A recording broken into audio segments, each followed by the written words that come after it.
a $1.7 billion acquisition offer was on the table. Basically, yes. But the FTC said, no, we're going to block this. But I believe that the right thing usually happens. And the right thing was this deal gets approved.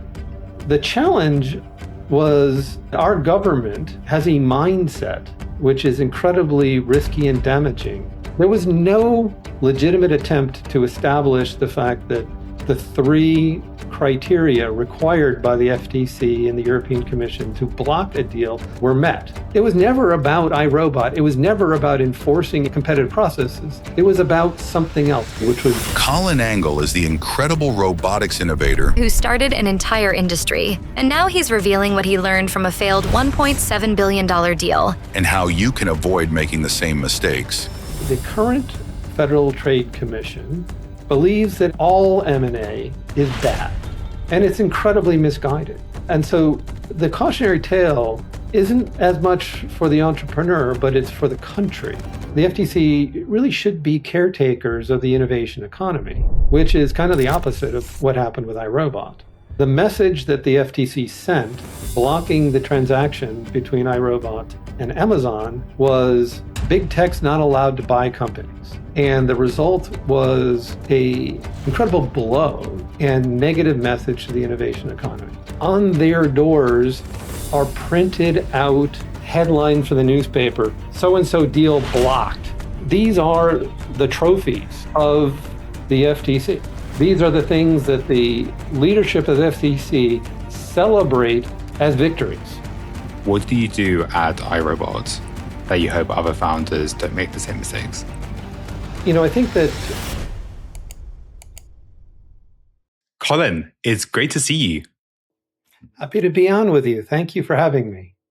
So this all came about because I came across a TechCrunch article before my flight in December, and I had to reread it because I was like, oh my God, what?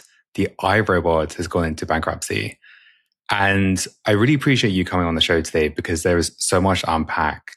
But I can't help think when that type of article comes out, you have to think of the founder who spent 33 years of his life building the company alongside his co-founders. When the news broke, who's the first person you called and what did you talk about? I mean, the journey that led to that moment was a long journey. And so that it was less a surprise and more, okay, now it's time to be able to tell the story about what happened a bit more. Because, the last thing you want to do when a company is really fighting to move forward is do anything to harm that company that you love so much. And yet the story about what happened with the acquisition from Amazon being blocked was just so horrific that honestly, when the news came out, it was a little bit of, okay, here's an opportunity to try to turn what was a really a miscarriage of, it wasn't what was supposed to happen. And maybe we could turn it into some lessons learned to ensure that the attitude and policy, which was very much running against the innovation economy, which fuels the United States' entire economy in a very real way, this attitude that actually was running counter to productive growth could be brought into the spotlight. And so a little bit of relief, actually.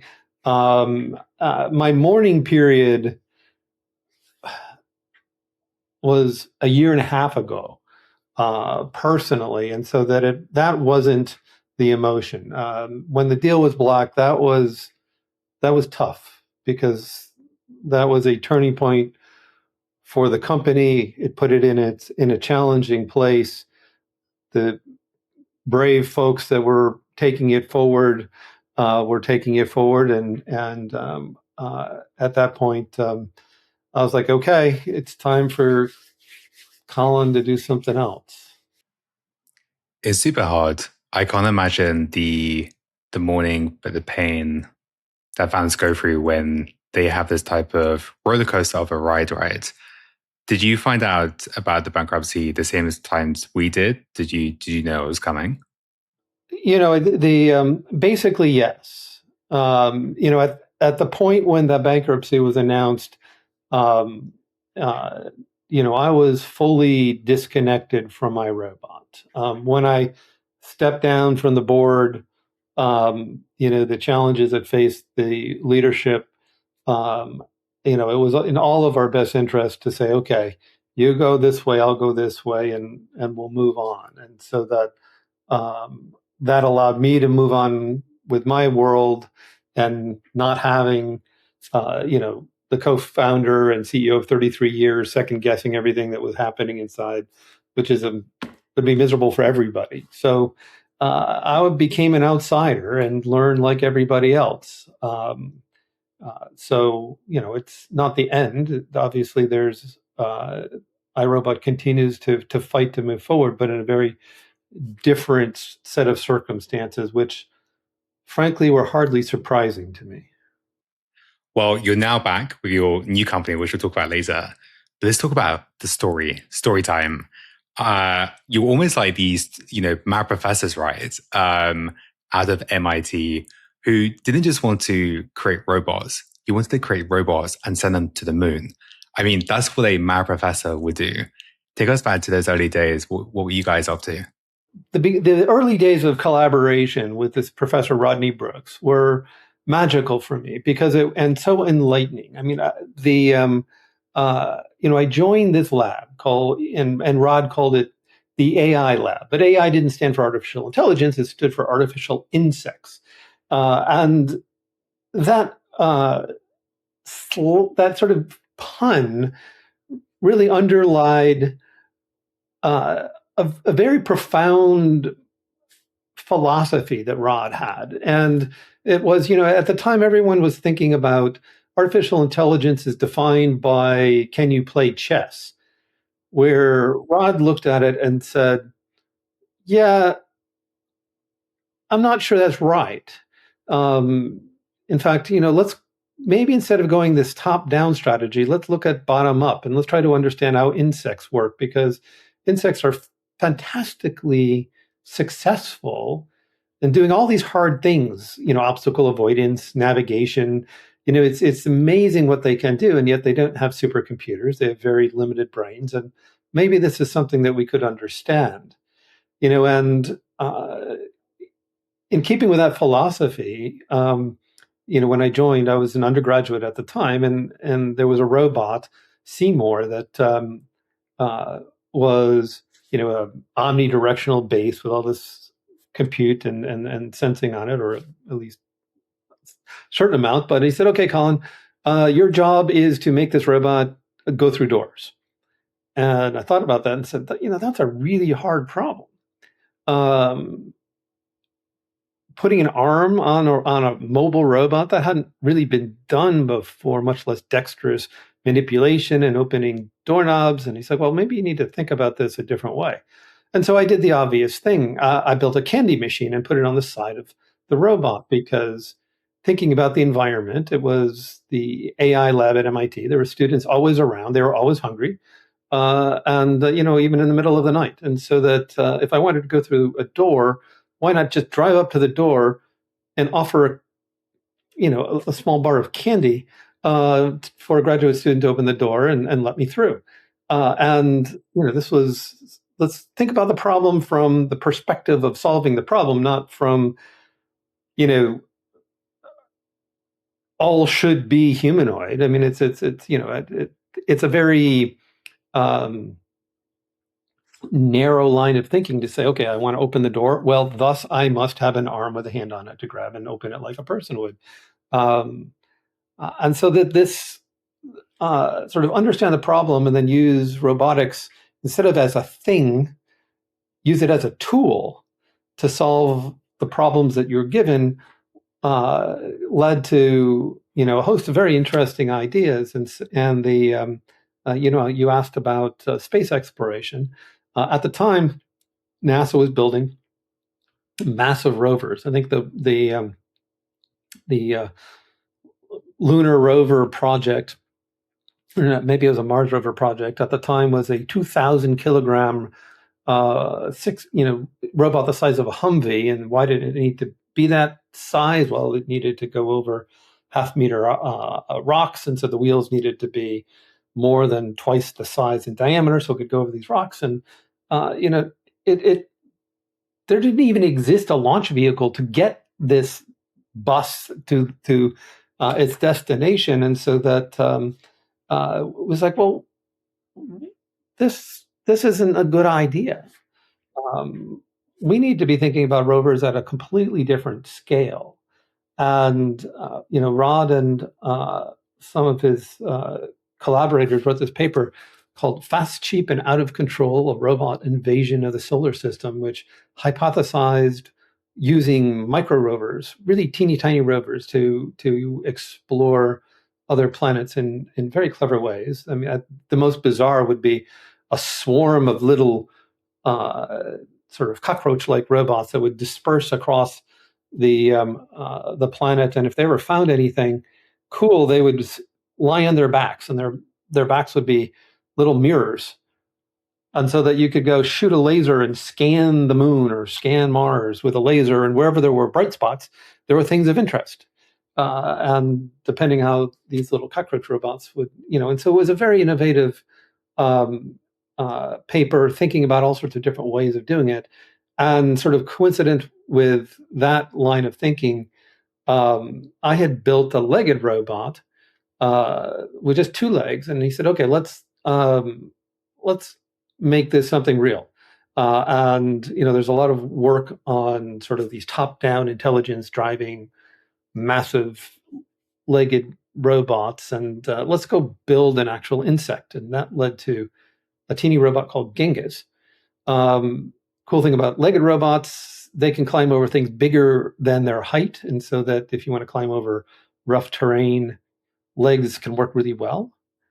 And it worked, and it ran on 256 bytes of RAM as opposed to as bytes, not even kilobytes, with this incredibly efficient AI system that allowed us to endow machines with very small, affordable compute, the beginnings of real artificial intelligence. And that robot went on to really be a central demonstration of an approach to AI and robotics, which has until recently been the default strategy, called behavior control. The robot ended up in the Smithsonian, and I got into grad school, and we decided, hey, this collaboration works pretty well. Let's ultimately, it led to starting of iRobot. It's incredible. And what's amazing about the whole story? 33 years you guys, ran the company, but it actually took you 12 years to actually, get the Roomba to market. Yeah. What was the initial idea for the Roomba? And how did you just, take us back to those early first years? What was happening? So, okay, we're going to start a company, and we have a technology, this behavior control and this AI architecture, but we didn't have an application.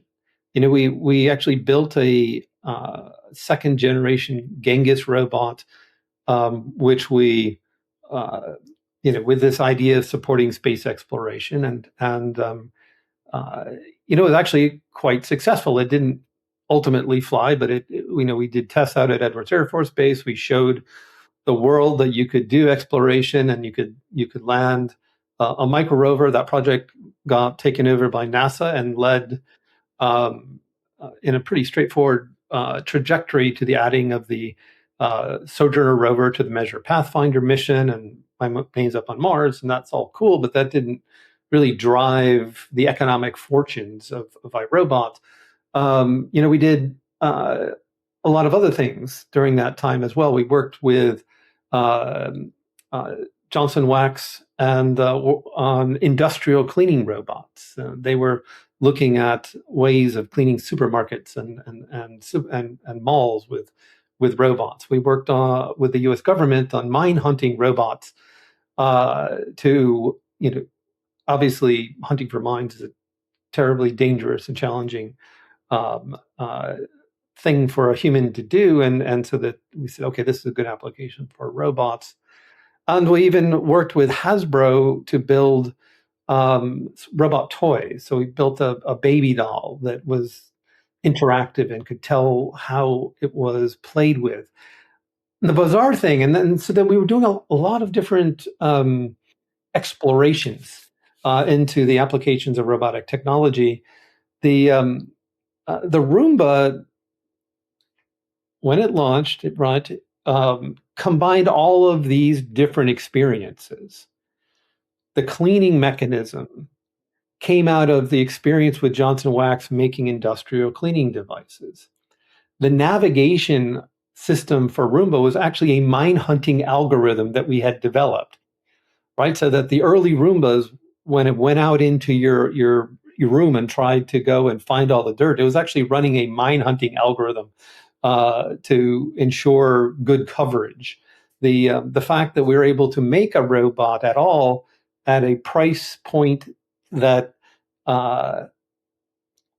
consumers could actually afford came from our working with Hasbro on robot toys. We learned how to make robots out of injection molded plastic and tap into the whole consumer product ecosystem. And so that it was this bizarre convergence of ridiculously disparate I love applications that. coming together to create something that, frankly, people had been telling us, "Hey, Colin, when are you going to clean my floor? When are you going to, I'm Rosie from, I want Rosie from the Jetsons." It's like, no, you want a clean floor. And the craziest thing is to imagine a humanoid pushing an upright vacuum cleaner. But if you want a robot to clean your floor, we could bring together this navigation technology, this low-cost technology, this cleaning technology, and actually create a solution. And it took 12 years to go through those phases of learning where,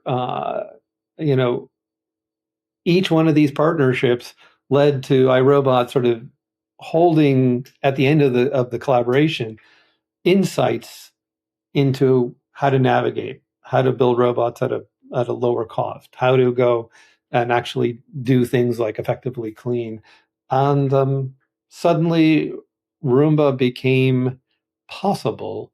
And so we did it. And that's I love how kind of, that whole mishmash kind of like comes together, right? From the experience of, selling kids' toys, the navigation, the pricing, and just trying to get this thing to market, right?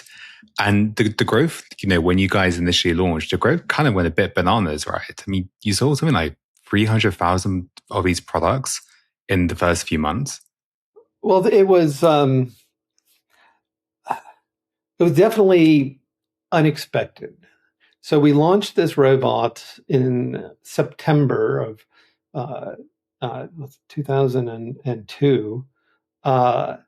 And I remember arguing with my board of directors, like, can we build 10,000? It's like, that's a lot of robots. How are you going to sell it? It's like, no, this is really good. And we didn't really have a marketing budget because we were a little startup, but the press latched onto it. It was really what was magical was the fact that the press liked iRobot because we actually had things that moved. So robots were of interest.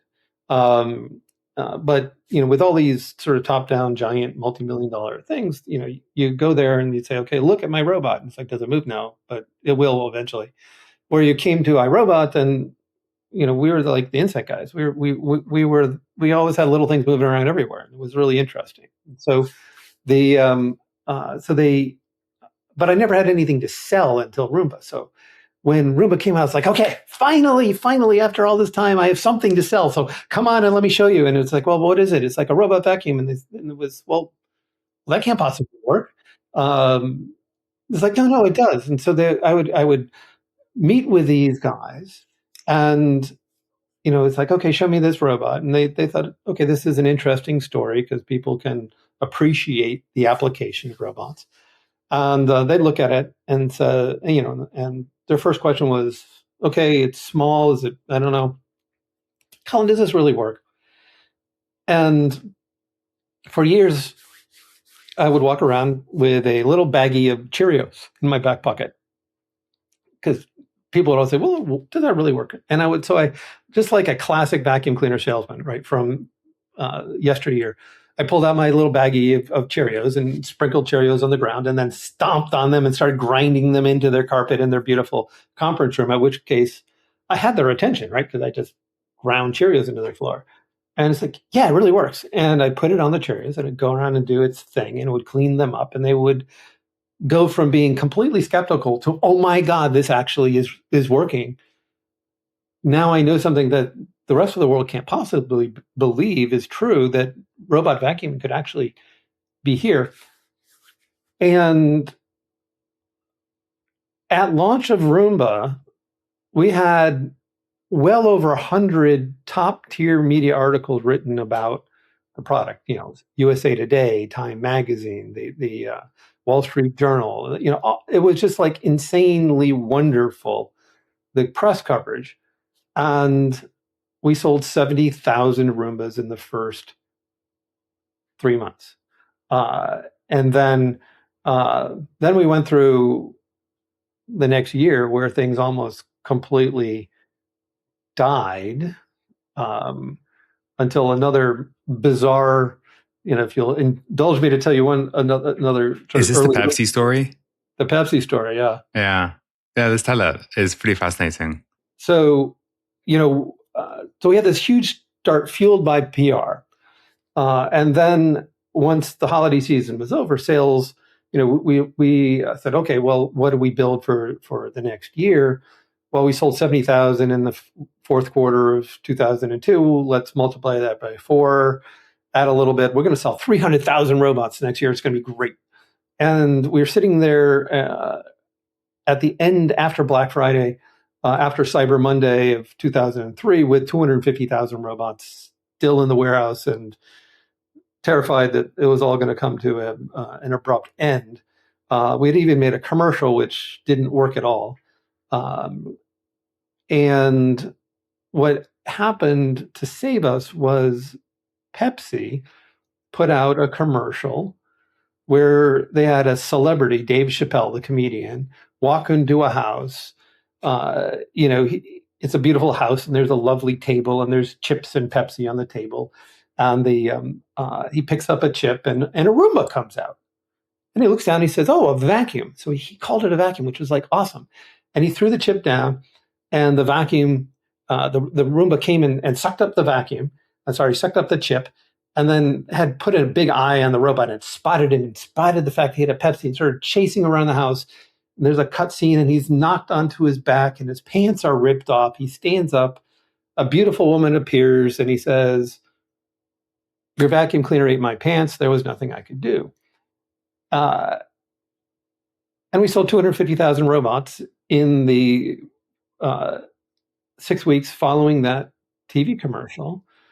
And we learned about storytelling. We learned that engineers make lousy commercials. We learned that we needed to make technology more accessible in our storytelling. And that really was the turning point where we went from a press darling launch to a sustainable marketing campaign backed up by the product to go drive Roomba into the daily conversation as a legitimate tool for cleaning your home. That's crazy. When I saw the story, I was like, this is like a bit of fluke, right? And I think you even mentioned it in one of your interviews. Every founder goes through those really bad days and many bad days, but they just have a few days of luck here and there. And I actually remember these types of vacuums, coming out. I was only 7-8 years old. I'm 28 now. So this was about 20 years ago. And all of a sudden then you start seeing copycats emerge, which is probably the founder's worst nightmare.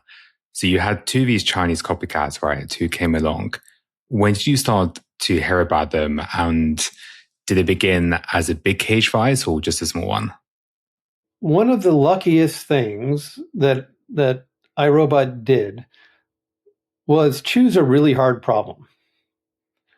And so that when the copycats started coming out, and copycat robots came out starting 18 months after launch, was when we first started to see sort of inexpensive Chinese knockoffs coming to market. But they were terrible.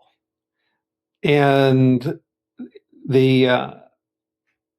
and over the next 17 years, nearly every consumer product company on the planet tried to create a knockoff Roomba. All of the big consumer brands tried. All of the the fast moving Chinese factories tried.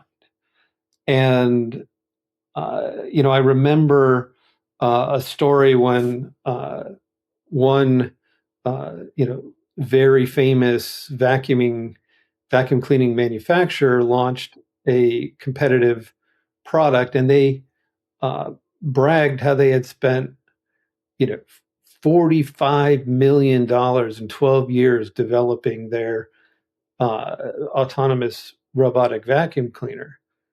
And that's an immense amount of money for a consumer product company to spend on one product. But we kind of laughed because robots are hard. And this was all iRobot did. And we had spent $65 million in R&D the prior year. So that Roomba broke the model for what consumer product companies could really afford to to develop on their own. And it allowed us to maintain technology leadership for a long time. And competition really didn't become relevant until an entire ecosystem on robot technology started to emerge. So you had companies that said, I'm selling a robot navigation system. I'm selling a robot rangefinder. I'm selling a robot cleaning mechanism. And so that you could hang a shingle and say, okay, I want this, this, and this.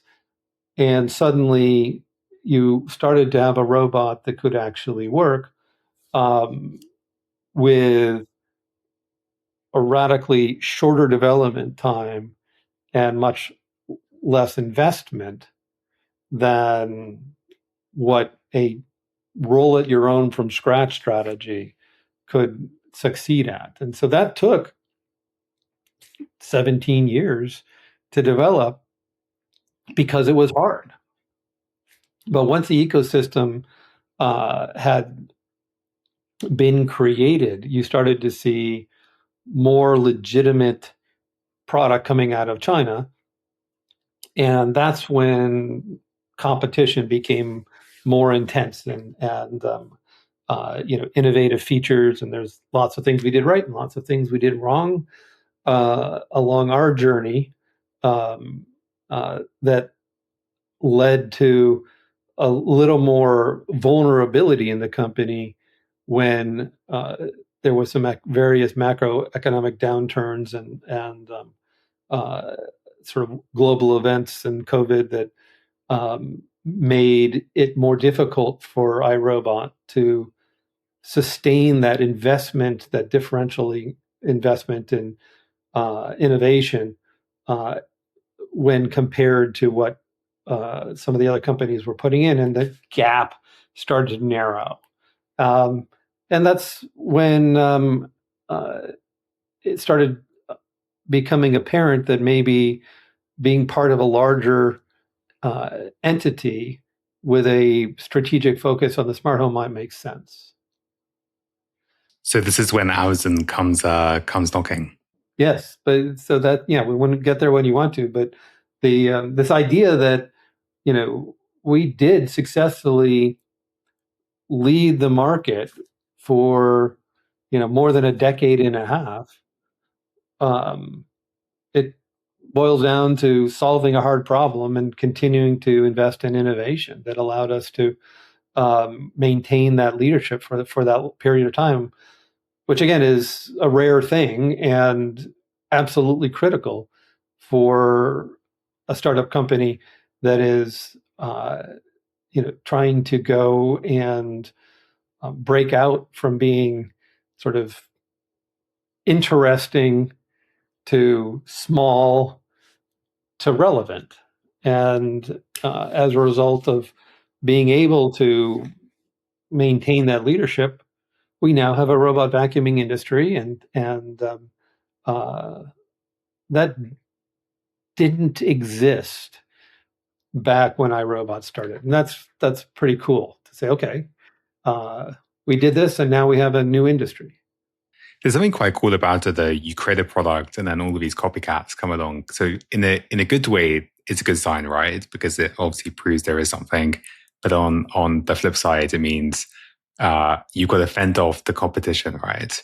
And one of the ways to do that potentially is to partner with a much larger company. And the reason why I wanted to invite you on today's show is not only is the iRobot story is so awesome and just running a company for so long, but I think it's a cautionary tale for founders who want to partner with another company, what to do right, and maybe some of the lessons learned. So let's talk about this acquisition. Amazon and iRobot. So just for context for the viewers, a $1.7 billion acquisition offer was on the table, but the lovely US government and the European government decided to block it. Mm-hmm. How did this acquisition first come about? So good acquisitions happen when there is strong strategic alignment in the vision between the company being acquired and the acquiring company, and a good cultural fit and mutual respect, and all of those things were present. I mean, again, the relations that I had and iRobot had with Amazon went back many, many years. From the earliest days of Alexa, I think when Amazon was looking at what are people going to use Alexa for, one of the top early things was they're going to use it to control Roomba. And because we want to talk to our robots, and Roomba was the official, it's the only consumer robot that anyone knew about at the time. And so that, the collaboration and conversation, and, we probably had the most elaborate Alexa skill of any consumer electronic device. And so that we understood each other and understood that together we could do something special.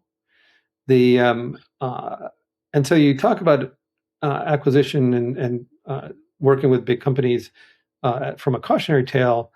I have nothing but positive things to say about the process and the shared vision of what was going to be created. The challenge was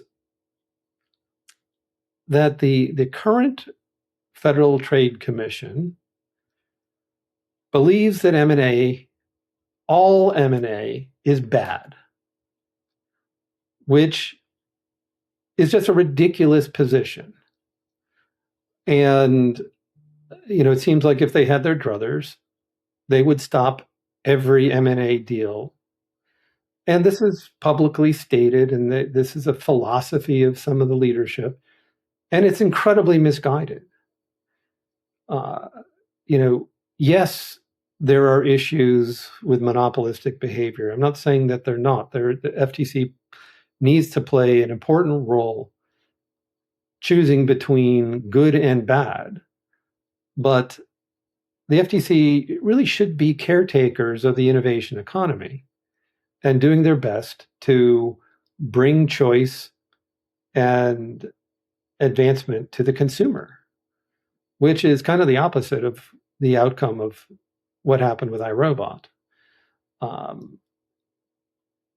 And so the cautionary tale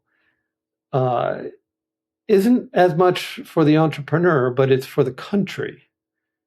That our government has a mindset which is incredibly risky and damaging to the innovation economy. Because, I mean, it's pretty straightforward.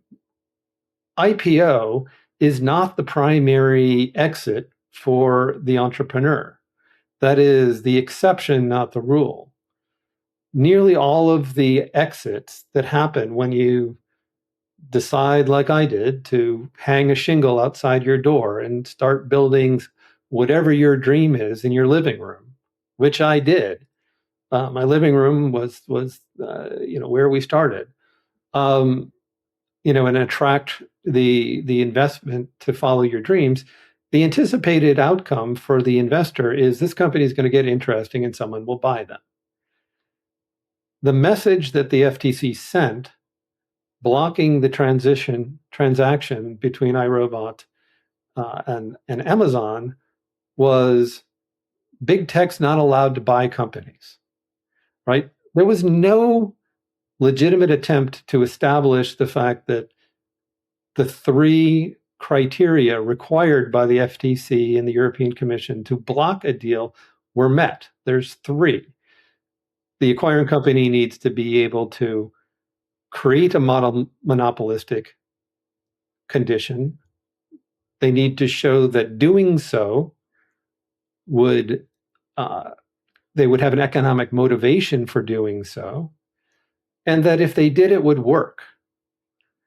And of course, Amazon could preferentially advantage iRobot on the Amazon website. It's their freaking website. But there was no economic advantage to doing so. In fact, it would be ridiculous, it would be detrimental to the store if they did, and it was shown that it wouldn't have mattered. So it was never about iRobot. It was never about enforcing anti-competitive processes. It was about something else. It was, as far as I can tell, it was about politics. And the result was a incredible blow and negative message to the innovation economy. And a real lesson learned that says, okay, America, entrepreneurs are not the enemies. Entrepreneurs are my God, what we went through to actually create iRobot was a sequence of miracles that are remarkable that they ended up the way they did. We're an example of, okay, we created an industry. And then as a result of, and Amazon was a great acquisition partner. And we would have created an exciting next chapter in the smart home. At least that's what we're going to try to do. Maybe it would have worked, maybe not, who knows? But certainly the consumer would have had more choice and the consumer would have benefited. The European Commission, right? They blocked the deal. We had 12% market share and falling, and the number one market share holder was only in the market for 3 years. That's like the definition of a vibrant, dynamic marketplace. It is not the definition of a monopolistic situation in a marketplace. And so that this was not about iRobot at all. Something else was going on. And so that, the message is to the American people, to the government, saying, be careful what you wish for, because you might get it. Right. And when you go and have all M&A is bad attitude, what do you really want to have happen with that? Where do you want that to go? Because if you eliminate the primary acquirer of startup tech companies, and that would be large tech companies, from the equation, the economics of the venture capital industry are fundamentally changed. And I don't really think we want that to happen as a country. It's not great. It's not great for founders as well, right? I mean, oh yeah, no, I mean, it means that the founders are going to fail. yeah, They're and they're not going to have access to the capital, right? It all blows down. exactly, right? yeah, It's the most difficult question I can ask anyone is, well, what do you want to have happen? yeah, Right? Because if you are going to not just block bad M&A, block all M&A, the trickle down is then the VC industry doesn't see the exits, and so that the amount of money going into venture drops. The entrepreneurs don't have access, and innovation goes down. And the drivers of one of the core drivers of the U.S. economy is crippled. Now, in the iRobot specific case, we also took an industry that we had led for 20 plus years, put it in a box, and handed it to somebody else. And somehow that didn't even enter into the equation of the conversation, or at least it's certainly known what was going to happen, what the likely outcome was, because we spent ridiculous amounts of money telling the regulators what was going to happen if the deal was blocked. And Amazon spent many, many times what iRobot did to convey that message as clearly and starkly as could be conveyed, and it was ignored. It was there was other forces at work. So it's crazy, isn't it? It's very frustrating. And then we move on, right? I mean, it's like you asked me when the bankruptcy came out. It's like, now I can tell this story, and I'm happy to. I hope that we can affect change that keeps the innovation economy driving, global entrepreneurship, but certainly entrepreneurship in the United States, to be a vibrant part of our economy, because so many wonderful and amazing, cool things come out of it, and it is kind of core to the American dream. I mean, it's this idea that you can come up with an idea, like we were promised robots. I mean, what was the idea of iRobot, right? It was, we were promised robots, and we don't have them. Well, let's fix that, right? I mean, what a crazy ass thing to what gave us the guts to say, okay, who wants to do this? Okay, well, let's raise our hand and go eat ramen and work 20 hours a day to go and try to make this happen. It was awesome. It was cool. I want to keep doing it. Obviously, I did. I couldn't. I'm addicted. I can't not do it. Yeah, you're bringing something else now. We're excited to hear what the maybe the math professors are now building next. But it also makes you think, when founders go through this incredible long journey of building a company, you kind of touched upon a little bit. The US especially is all about building amazing companies, encouraging entrepreneurship. Europe market, somewhat similar.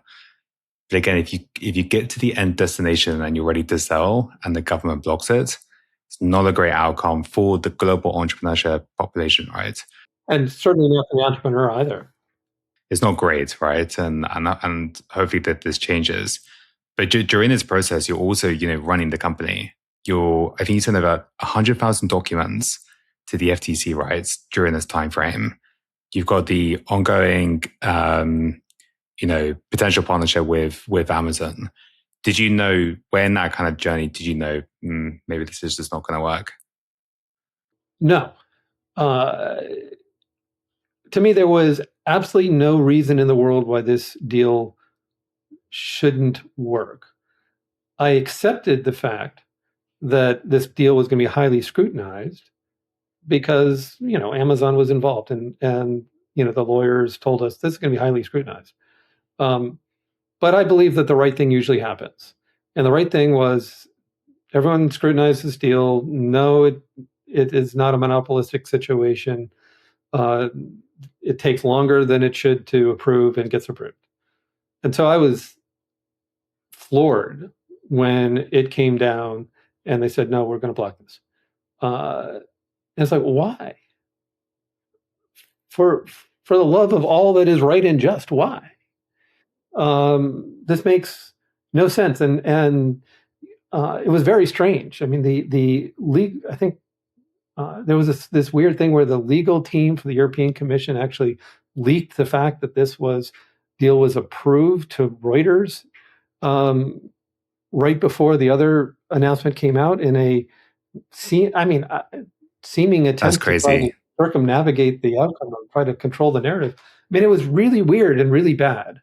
So I was, it was kind of dark because, my faith in the process was definitely shaken. The process itself is really, really tough, where you go under agreement to be acquired, and basically you need to operate, they say operate the company as if it's a normal day, because we might block this deal and you can't depend on the acquirer. But at the same time, you need to live up to the covenants and protect all of the assets that the acquiring company is buying. And those two are incompatible. And it's out of your control as well, right?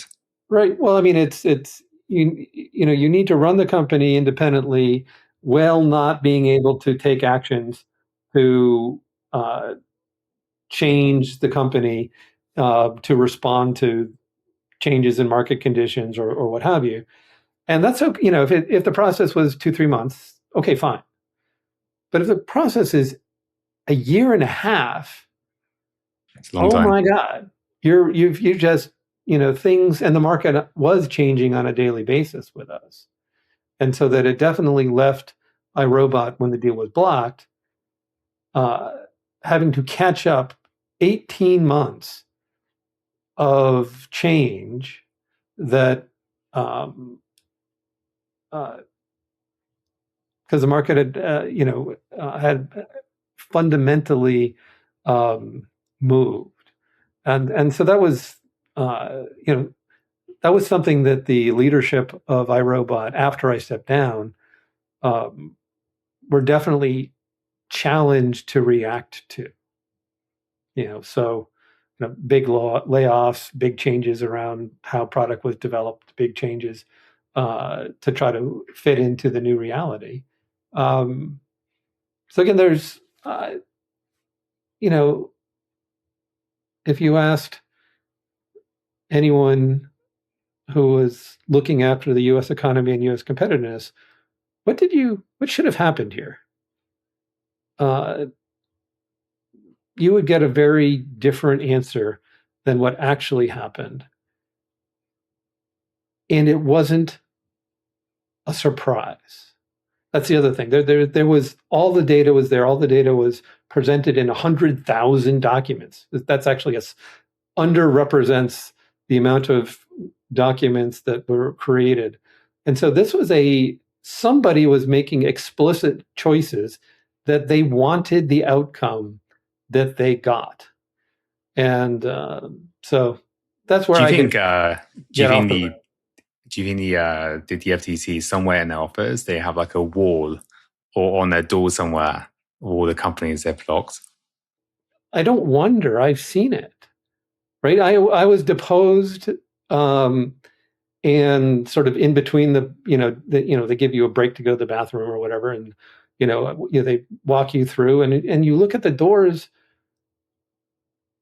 of the people who work there, and on their doors are printed out headlines for the newspaper: so and so deal blocked, so and so withdraws offer to acquire. I mean, these are the trophies. That's crazy. Of the FTC. These are the things that the leadership of the FTC celebrate on the doors of their offices as victories. And it was, I was sitting there with the person deposing me, and I was like, expecting this person. I've been told that this wasn't the case, but I just couldn't get through in my mind that the person shouldn't be my biggest supporter. Totally. Right? I mean, this person should have been my biggest supporter. How can I help you, Colin? You've created something from nothing.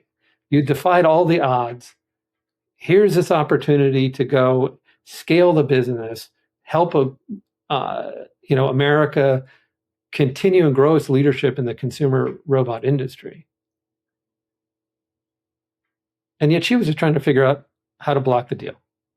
How can I get something from Colin that could say, okay, here, I gotcha, whatever. And so it was It's horrible. crazy. Looking back at the lessons you've learned now, you've obviously been through this entire process, and that we found this listening, and founders might go through similar things at some point. Looking back at the deal, if you were to go back a couple of years before the deal even happened, what would you have done differently? There's lots of tactics that you could go back and say, gee, I should have done this instead of that. I mean, we believe that that cleaning efficacy trumped everything. And, there's a big strategic decision around mopping. Should mopping be combined with vacuuming, or should they be two separate robots?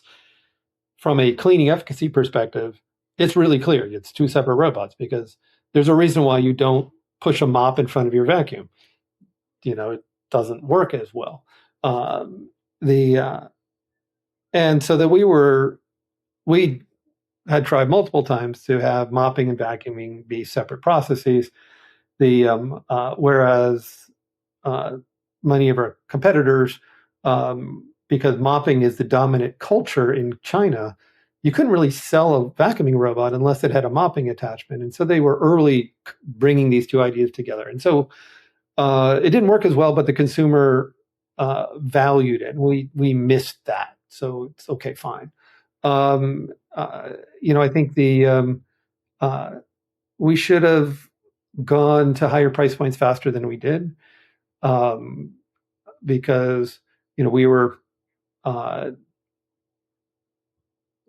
we believe there would be less of a market up with a $1,200 vacuuming robot than there actually turned out to be. And that was an area where some competitive robots started to gain traction over us. So there were some tactical things we did differently, could have done differently, and remained. The biggest thing that I was trying to do is, the smart home. I don't think anyone would say the smart home has met expectations.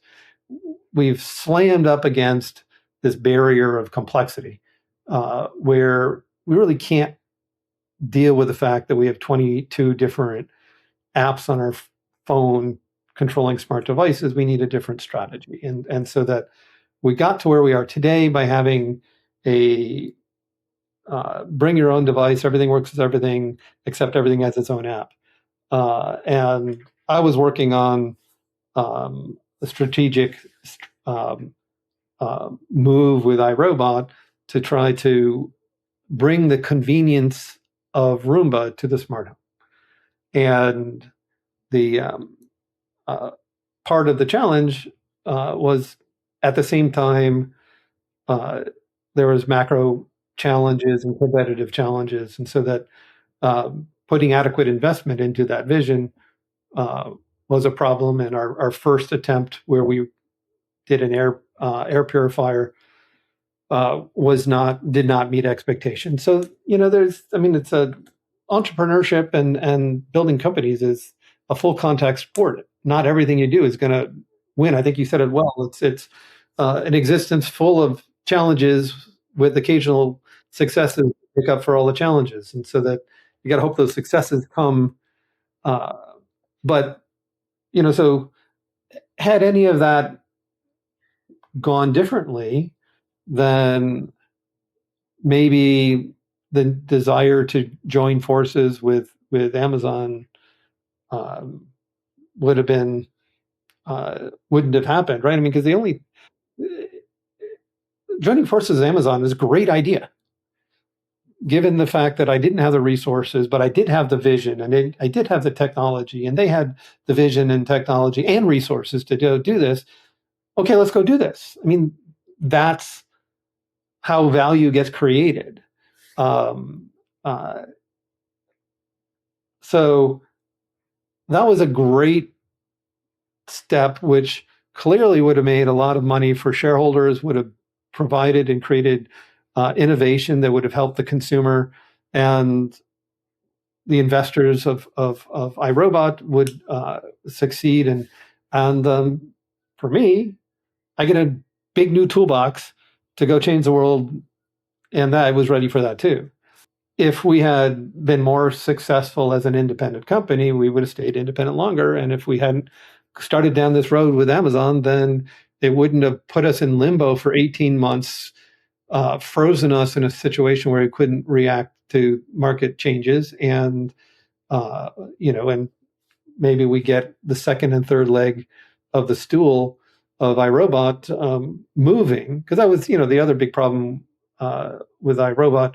We had Roomba as our driver of revenue, and we didn't have Roomba and Scuba and Terra and other robots that could give us a more diversified revenue strategy, which we were attempting to do, but had not at that time succeeded.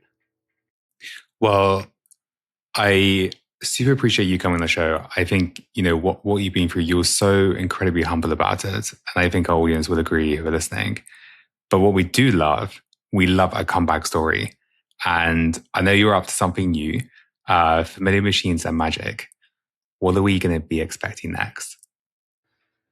So I spent 33 years, or at least the last 23 of them, thinking about robots in the home, thinking about where there are truly opportunities for robots to create more value than they cost. And when I started iRobot, the technology to build robots was dark ages compared to where it is today. And so that when I left iRobot, I worked through my emotional challenges, but then you look around and AI, particularly AI focused on the control of robots, is the coolest thing that I've ever seen in my lifetime. And you start applying some of the lessons that I described at the beginning. Robotics is a toolkit, not a thing. And you take the lessons of understanding the home for 33 years and say, how do I take this new toolbox of AI-powered robotics and look at the home, look at the challenges in the home,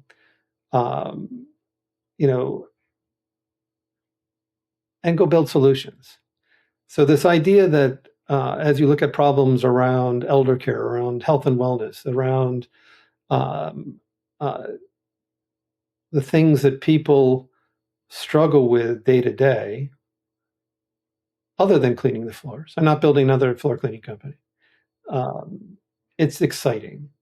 And I would tell you that there'll be some amazing announcements as I give a better answer than I just gave to what I'm doing.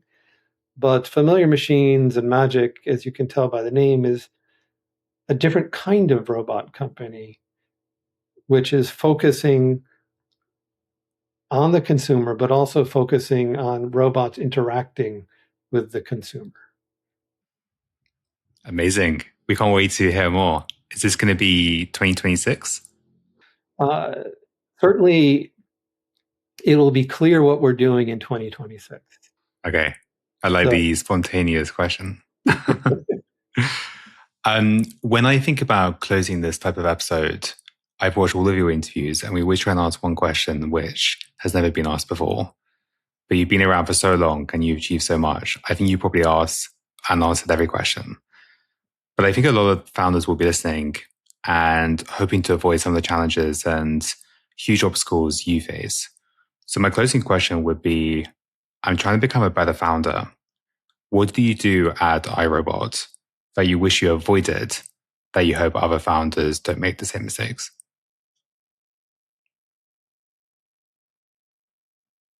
Founders make mistakes.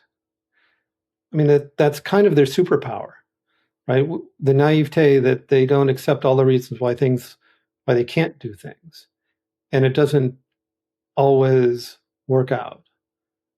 And I think that, this idea of being faithful to your vision, being able to answer the question, what do you want to have happen? And having the resiliency to get up when the world is disagreeing with you and keep going is the magic. I think that this whole story, it may be that my great legacy, to the extent I have a great legacy, has yet to be written. And iRobot is the foundation building for the thing that happens next. iRobot never set out to be a vacuuming company. We're building the robots that were promised. And we were promised a lot more robots than small disc-like objects that clean your living room. It just so happened that that's where the journey took iRobot. But the game is not over yet. And now is a time where I have to go and listen to my own advice and say, do I have the resiliency? Do I have the ability to be faithful to my own mission when we started this journey and make the next chapter spectacularly more successful than the first? I love that. Thank you so much. This has been incredible. What a journey. And I actually still have my iRobot downstairs. And whatever you do next, we can't wait to see what you do. But a big thank you for coming on the show. My pleasure. Thank you for having me.